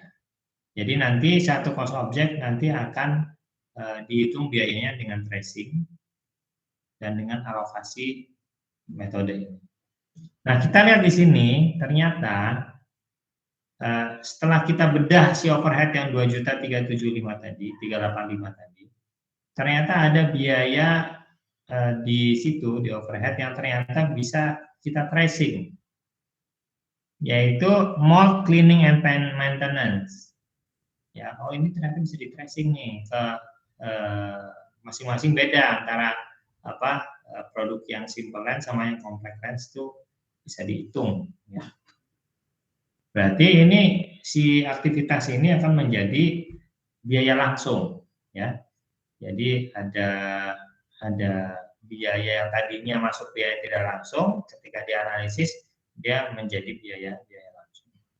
Jadi perhitungan untuk suatu cost object begini di tracing, biayanya ada yang di tracing, kemudian ada yang dialokasikan.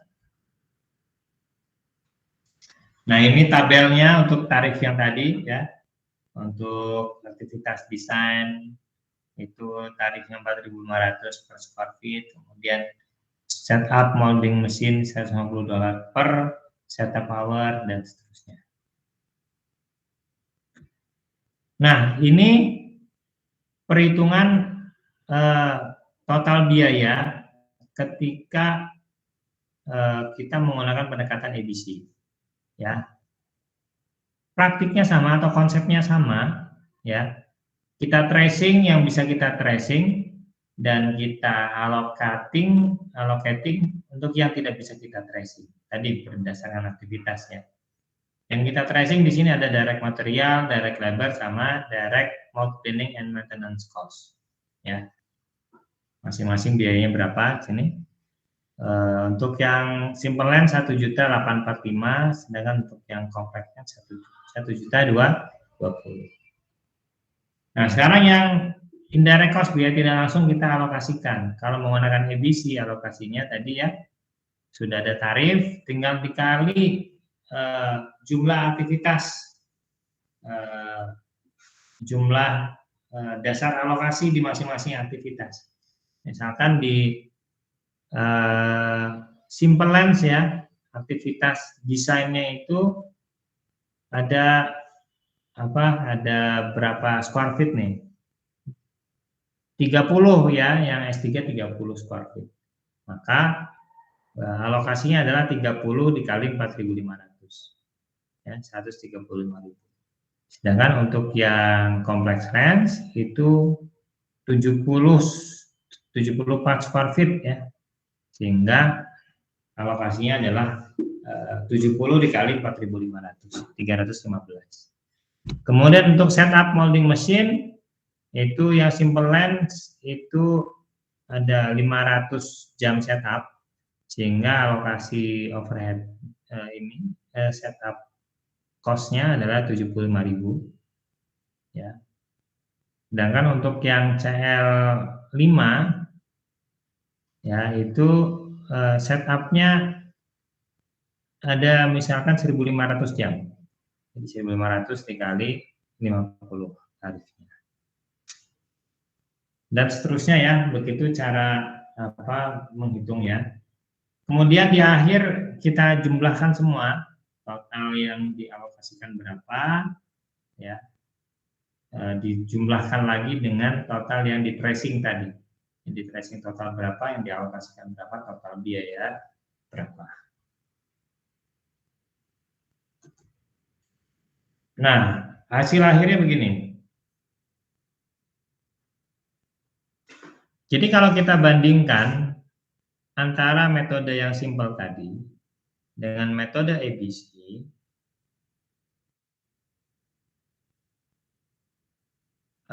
perbandingannya pertama ada perbedaan pada definisi direct cost.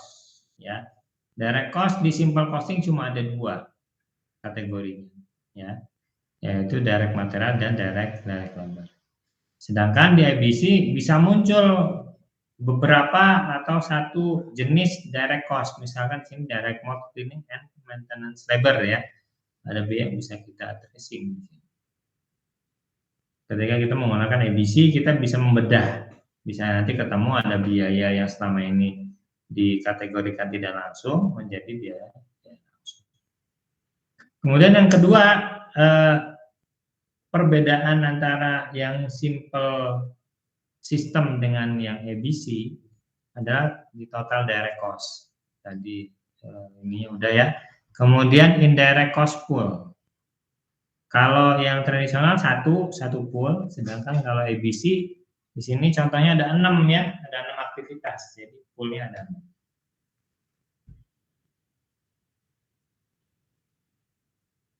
Kemudian indirect cost pool, kalau indirectnya yang simple cuma 1, yang EBC berdasarkan aktivitas tadi. Kemudian total indirect cost-nya juga berkurang ya, karena tadi ada indirect cost yang menjadi direct cost ya. Nah, yang perlu dicermati di sini adalah cost per unit. Kalau menggunakan sistem tradisional, biaya per unit untuk yang simple lens itu 58,75.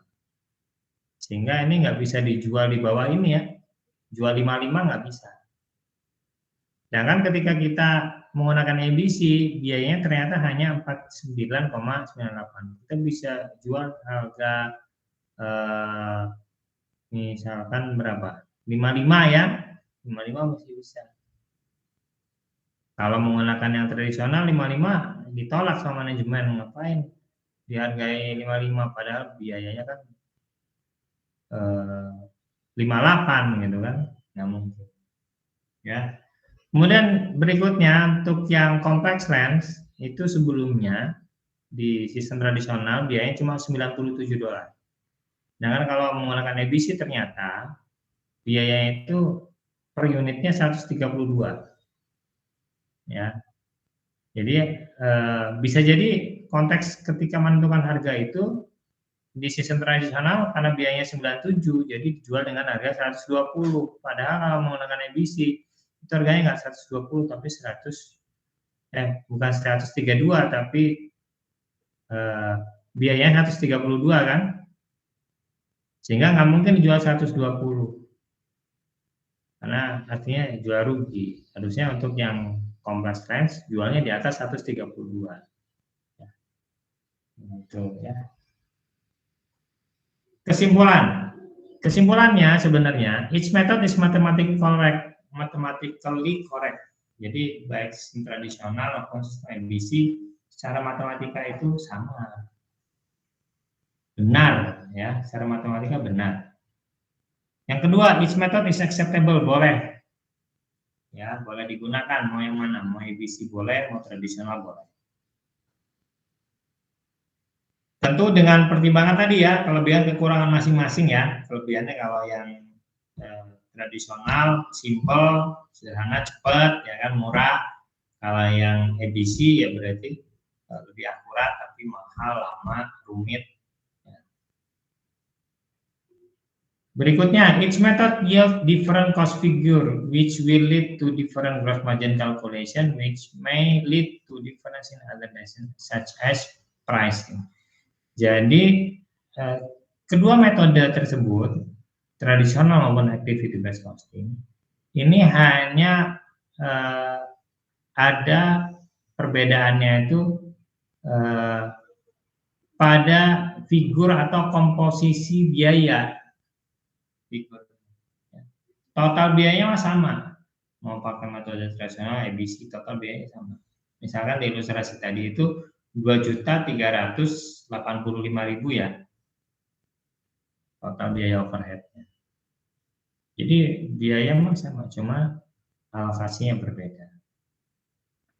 Berikutnya, only overhead is involved. Jadi kalau kita lihat EBC itu lebih membahas mengenai overhead, ya karena kalau untuk yang direct cost kan tadi udah akurat, nggak perlu dihitung lagi. Ya perlu dialokasikan. Jadi masalah itu hanya pada di indirect cost ya, harus kita alokasikan. Berikutnya, selection of appropriate method and driver should be based on experience, industry practice, as well as cost benefit analysis of each option under consideration.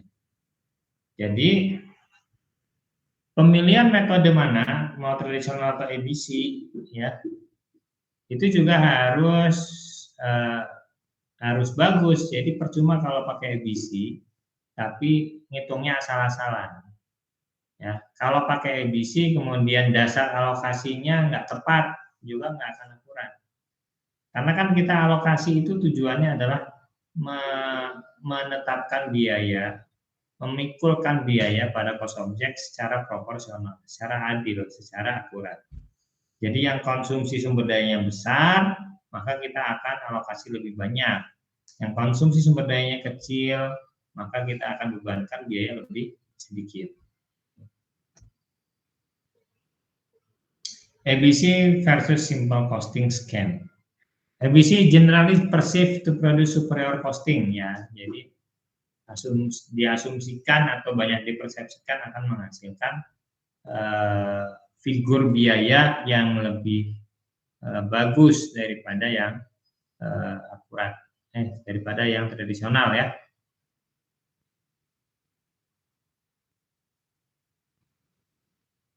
Karena EBC ini menggunakan beberapa aktivitas dan menggunakan beberapa cost driver atau dasar alokasi, sehingga lebih cocok harusnya ya. Yang kedua, EBC is only good as driver selected. EBC itu bisa bagus tergantung dari dasar alokasi yang ditetapkan untuk masing-masing aktivitas. Jadi kalau dasar alokasinya salah ya percuma.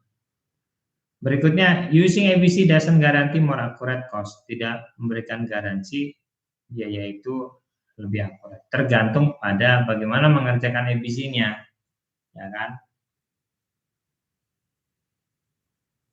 Jadi tidak ada garansi. ABC udah bagus enggak? Kita harus review, benar nggak ABC? Ya. Memang harapannya lebih akurat atau tujuannya emang lebih akurat. Nah, bagaimana sinyal tanda-tanda bahwa perusahaan itu sebaiknya mengadopsi sistem ABC?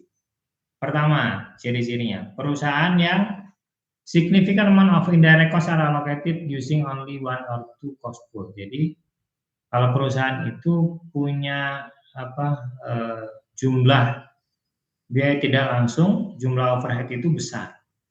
Tapi selama ini hanya dialokasikan menggunakan satu atau dua dasar alokasi doang, gitu ya. Jadi biayanya besar, tapi dasar alokasinya sedikit banget. Maka kemungkinan itu tidak akurat sehingga perlu ABC itu. Yang kedua, all or most indirect costs are identified as output unit level cost. Jadi selama ini biaya overhead itu dialokasikan menggunakan dasar alokasi yang mencerminkan jumlah unit. Kayak jam kerja, jam mesin itu sebenarnya juga agak menggambarkan jumlah jam jumlah volume ya. Karena kan makin banyak volume, makin lama DLH-nya. Makin banyak volume, makin banyak MH-nya, ya kan? Jadi kalau misalkan overhead-nya besar, kemudian dialokasikan dengan dasar alokasi yang gitu-gitu aja, maka itu tandanya sudah perlu ABC. Yang ketiga, products make diverse demand on resource because of volume, process, step, process, or competitive. Jadi produknya itu sendiri kelihatan bahwa produknya itu berbeda resources, ya, berbeda-beda. Ya ada produk kue, ada produk minuman, jelas banget tuh bedanya, ya kan?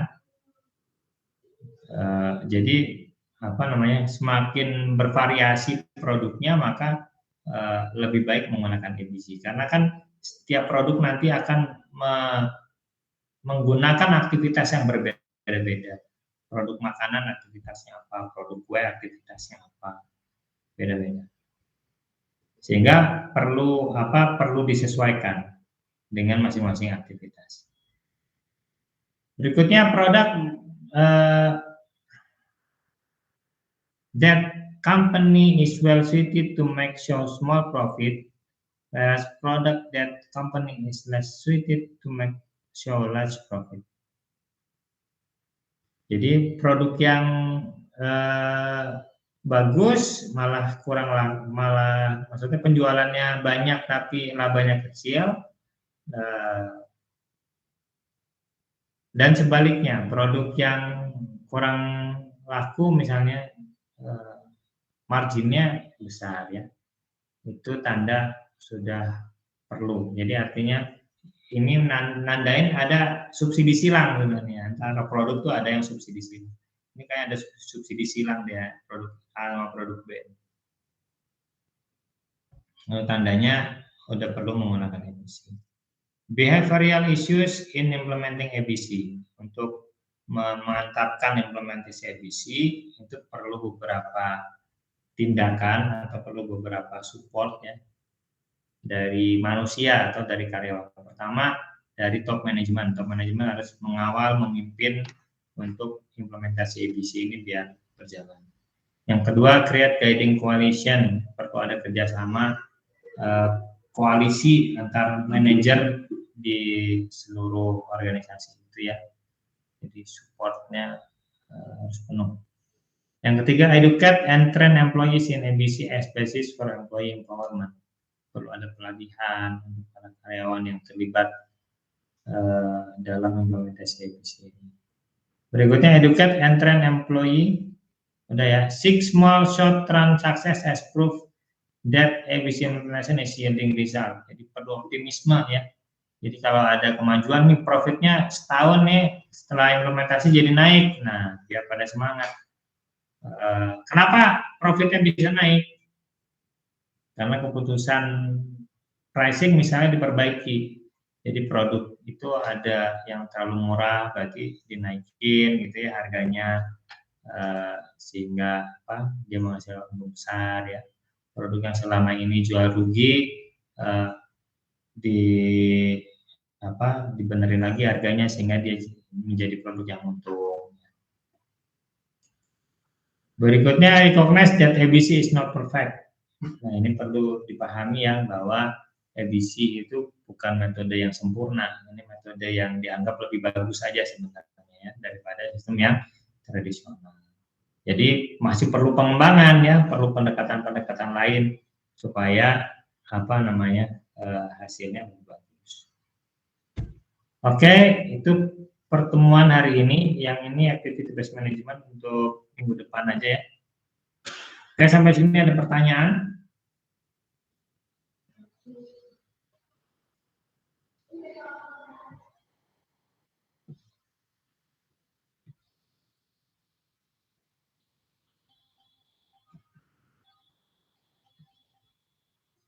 Ada pertanyaan? Baik, kalau nggak ada pertanyaan, berarti kita akhiri. Bentar, saya buka dulu absennya.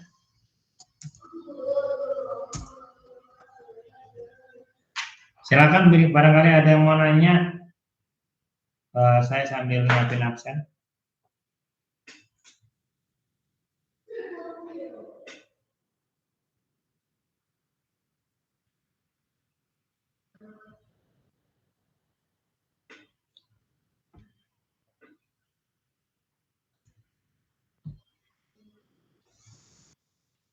Bapak, saya mau nanya. Ya. Misalnya semisal nanti kita dikasih tugas lagi gitu ya, Pak. Terus misalnya saya ada yang nggak ngerti, nah saya boleh nanya ke Bapak via WA atau gimana gitu, Pak? Ya, ke teman dulu ya, jangan langsung ke saya. Habis sih saya lama jawabnya karena banyak mahasiswanya. Ke teman dulu, nanti kalau teman-teman kamu pada nggak tahu boleh nanya ke saya. Ya, tapi jangan Oh, iya, mepet. Pak. Saya biasanya kan, karena kan saya grup banyak banget ya. Jadi mohon maaf kalau misalkan lama. Boleh nanya. Iya, Pak, Yang nggak makasih. ngerti boleh. Ya.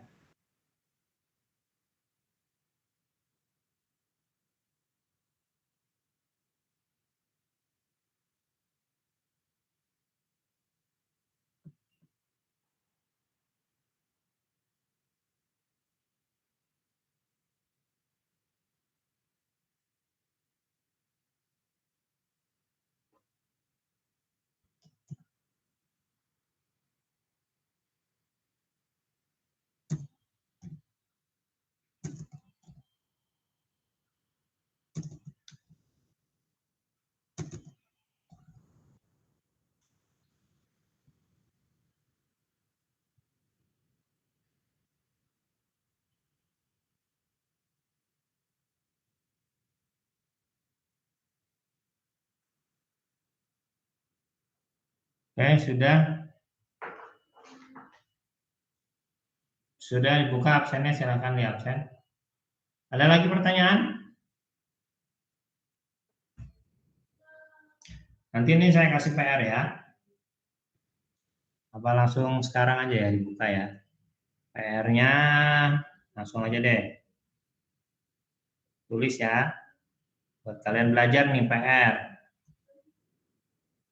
Biar kalian ngerti saya tadi ngejelasin apa. Nah, kalian bahan belajarnya sudah di sini.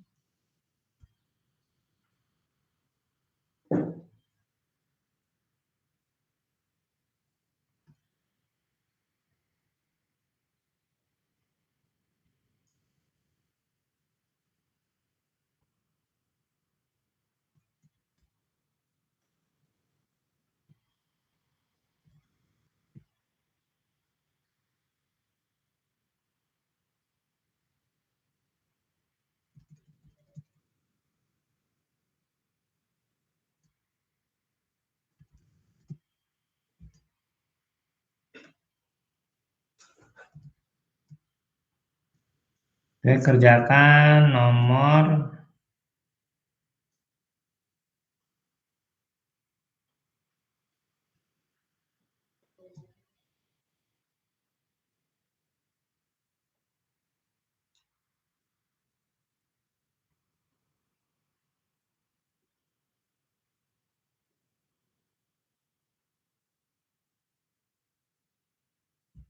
526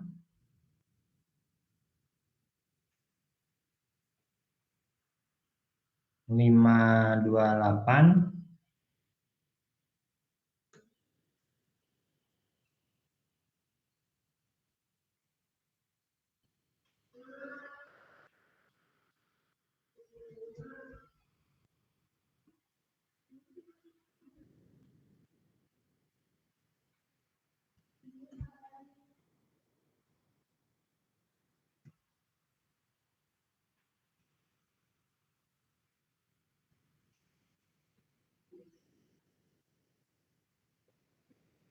sama 535.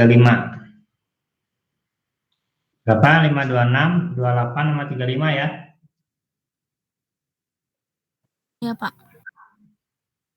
Oke, silakan dikerjakan, dipelajari ya. Supaya tambah pintar. Oke, kita akhiri pertemuan hari ini. Terima kasih.